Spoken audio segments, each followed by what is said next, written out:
Good evening. We begin tonight in the Himalayan nation of Nepal, which has been pushed to the breaking point.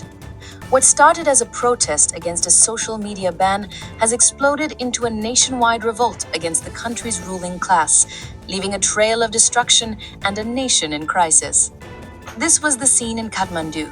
Fires lighting up the night sky as angry protesters set government buildings, the Supreme Court, and even the former Prime Minister's residence ablaze.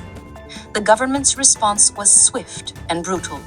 Police clashed with demonstrators, and in the chaos, at least 19 people were killed.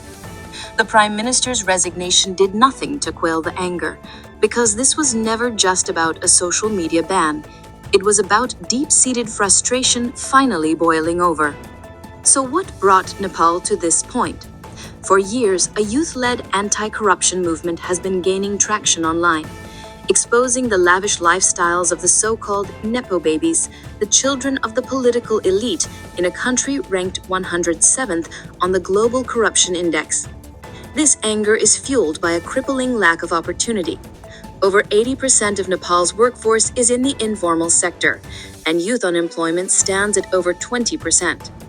With a GDP per capita of less than $1,500, many are forced to work abroad, sending money home that accounts for a third of the nation's economy. As one local journalist told us, this is fundamentally a story of a generational clash. Nearly 43% of Nepal's population is under 40. They see an elderly political elite clinging to power, offering no future. For them, a radical, even violent protest felt like the only way to force a change. Today, an uneasy calm has returned to Kathmandu, with soldiers patrolling the streets.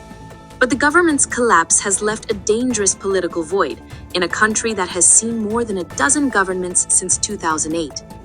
While many agree that change was necessary, there's a growing fear that the cost was too high. The challenge for this new youth movement is to unite and find a way forward before their revolution is hijacked by opportunists waiting in the shadows.